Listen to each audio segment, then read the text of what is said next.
When I was in high school, I often wasn't sure if I was considered a cool person or a dork. I think there's nothing wrong with being a dork, and I think being a nerd is a wonderful thing, just as it is being a cool person. So, I think maybe I was considered both.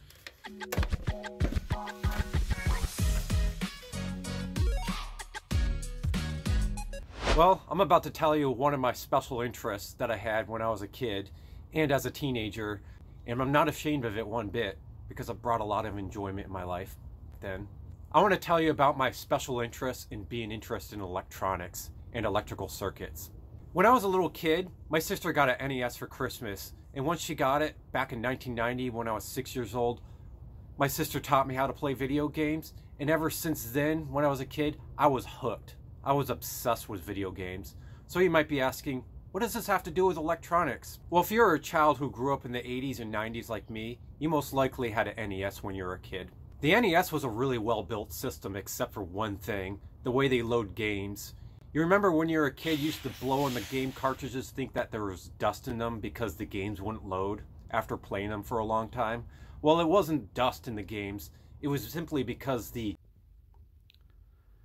it would cause the NES to not load the games. Well, my interest in video games suddenly took a drastic turn once I realized that the games started not loading, and I assumed that the NES was broken. For months, I was wondering what was wrong with my NES. I assumed it was broken, so in my childhood mind, I decided, if I take apart the NES, maybe I could fix it. And that's when my interest in electronics started to open up in front of my eyes. I remember the day when and finally the last screw came out and I opened it up and I was in awe. All the different colored wires looked so beautiful, and in the circuit board, it looked like a miniature city. Ever since that day, I became obsessed with electronics, and it got to the point that it almost overtook my interest in video games, and I suddenly stopped being into video games and I was obsessed with electronics. Little by little, I took apart the NES more and more. I went from simply just taking the cover off several times to look at the circuit board to eventually taking the whole circuit board out.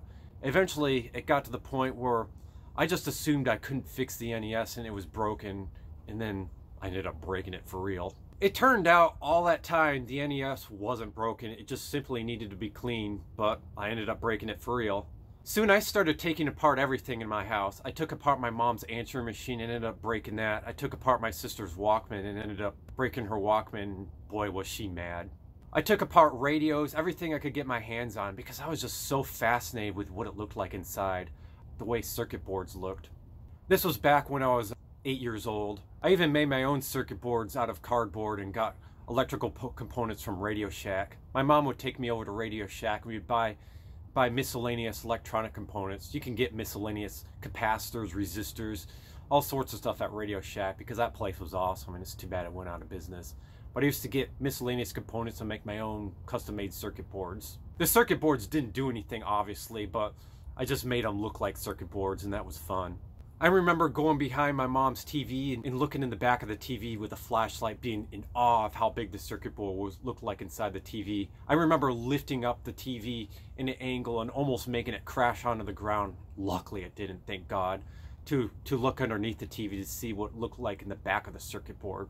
The TV would have little holes that I could shine my flashlight through so you can see the circuit board inside.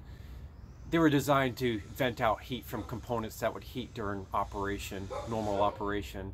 But it kind of gave me a little preview of what it would look like. But a lot of times, it got me even more intrigued, and I would end up taking these electronic stuff apart.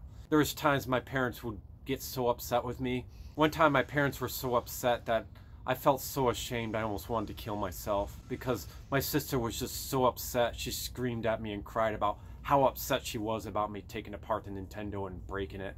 I actually did feel really depressed about it. But now that I look back, I really wasn't trying to be bad. My sister thought when I cracked the circuit board, she thought I got mad and smashed the NES with a hammer.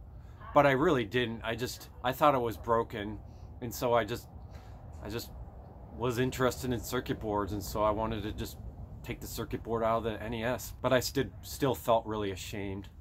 Eventually, my special interest in electronics waned as I was a kid, as I started developing new special interests that which my focus. However, once I was in high school, I suddenly started becoming interested in electronics again. This time my obsession with electronics lasted much longer. It didn't last for a year like when I was a kid, but it lasted for several years. And this time I started actually building circuit boards and designing my own circuits, and it was a lot of fun. My grandfather bought me an electronic kit where you can connect wires with springs, where you can make your own circuits by connecting wires with springs with electronic components. And I decided to start making my own circuits from the circuits that was in that kit by etching my own circuit boards, and that was really fun. You used a chemical that you could actually make your own circuit boards and solder your own components, and I thought that was so fun. I didn't design my own circuits per se. I looked at schematics from other circuits, but I still made my own circuit boards, which was really fun. Here's some electronic circuits that I made. This is supposedly a portable amplifier to help boost volume out of your portable device to listen to music louder. This is an electronic fish collar which makes a weird sound that supposedly attracts fish. This is a pure sine wave generator which in simple English creates a simple tone of sound. This is a crystal radio, which means you can listen to AM stations without a battery. I have no idea what this is. Maybe a amplifier. And this is a voltage regulator often used for power supplies. I eventually wanted to design my own circuits because it would have made me feel more fulfilled. It would have been more fun designing my own circuits from scratch by just my own knowledge. However, it was really hard learning about electronic theory. A lot of people with special interests end up learning a lot about what they are interested in. However, I'm not gonna lie, learning about electronics when I was a teenager was tough. Back in the early 2000s, there was internet, but there wasn't a whole lot of resources available online where you can learn about electronics. So I had to learn pretty much all of my information from books from the library. Books I read from the library, but it only taught you so much. And some of the stuff that they talked about was really confusing and wasn't explained very well. So I'd spend hours and hours just rereading the same paragraph over and over again to try to get what they're trying to say when they're talking about how a specific circuit worked, but I never could quite understand it. What I really needed was someone to actually explain it to me word for word, or see a visual diagram like in a video. However, they didn't have anything like that back then. They only had books that I could get from the library or books that I can buy. I just could not understand it by reading it, by learning it from books. I'm no longer interested in electronics now, but I feel like if I was interested in electronics today, I would have been able to learn all those things I try to learn like right on the fly from YouTube, which would have made things much easier to learn. And I felt if I had those resources back then, I would have learned so much about electronics I can't even imagine, and I would have built so much more circuits out of scratch, which would have been really awesome. There was a couple of things that I did build from scratch, which was really cool. One of my biggest accomplishments back in high school was building a cassette player out of scratch. I did build the whole circuit board from scratch from my own knowledge. I learned how amplifiers worked. I was able to trial and error make a circuit out of scratch without looking at a schematic, and so I made this cassette player. The feeling I got listening to my favorite music from something I built was really fantastic. And all the music I listened to, I basically listened off of this cassette player. Whenever I'd listen to music, I would dub all my CDs onto tapes and then record all the songs off the radio onto tapes, and I would then listen to it off this cassette player that I built. It was a lot of fun. I have to admit, it kind of looked weird carrying this big, huge, bulky cassette player around while listening to music, but it was really fun, and people did actually think it was really cool when they would see what I was listening to my music from, and then when I would tell them it was a cassette player that I built. I listened to music from my cassette player for many, many years, but eventually I kind of outgrew it once I became a young adult, and then eventually the cassette player broke. But it was really neat listening to that cassette player back then. It was good memories. My interest in electronics eventually waned off, but other things did impact my life through my interest in electronics. I also decided when I was in high school that I wanted to maybe become an electrical engineer because of my interest in electronics. So I applied for different engineering schools. I didn't get accepted, but I kept trying to ace my ACT, and I eventually got a really good score on my ACT. And I did volunteer a lot in high school, which helped get accepted in a really good engineering school. I got accepted into Kettering University, which is one of the top engineering schools in the country. It was a big accomplishment. However, I felt like going to Kettering ended up not being a good thing because I eventually dropped out. I worked really hard when I was at Kettering. I spent about 5 hours a night studying, but I just couldn't quite pass the classes. It was just too hard.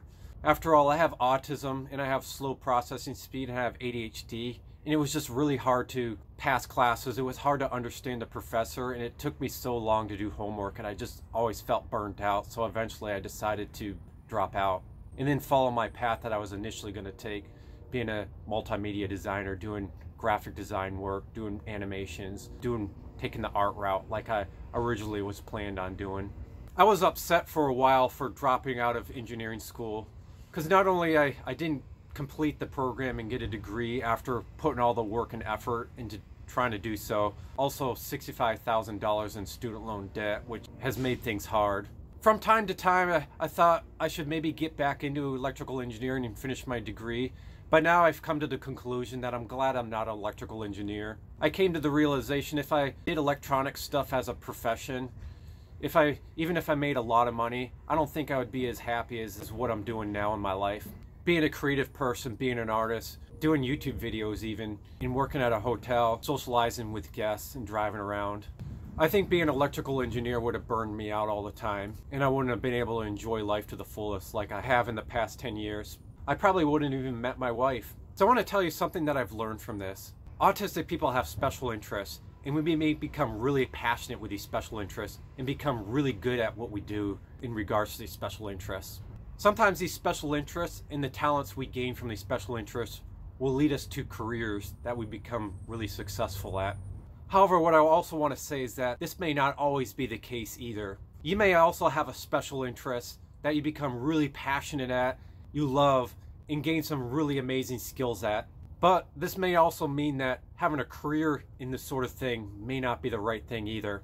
Sometimes you'll think that your special interest might make you successful if you make it into a career, but in truth is, this is not always the case. Some special interests come and go, like the weather. Some special interests last for a lifetime, and you may be very skilled in it, but this doesn't mean that you'll be happy if you do it as a career though. Some special interests are meant to do as leisure, and some special interests are meant to be made into careers. The most important thing to realize from all this, what I'm telling you, is that, are you happy? Is what you're doing making your life great? Is what you're doing making your life enjoyable? If you answer yes to those questions, then you're doing the right thing. Your brain can be pretty entertaining, but I think it's also important to take some time to listen to your heart too. Let your heart guide you for what you really want to do, and then let your mind take the next steps to make it happen. I knew I enjoyed electronics, and I knew I learned a lot about it, and I knew getting a career in such a profession would make me pretty successful, but my heart was telling me a different thing. And then once I listened to my heart, my mind was like, oh yeah, yep.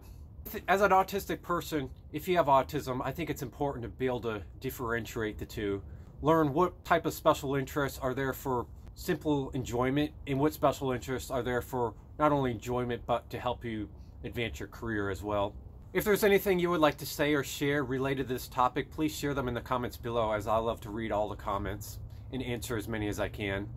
Well, thanks for watching. If you enjoyed this video, I bet you will also enjoy the video, My Obsession with Power Lines, on the video link below.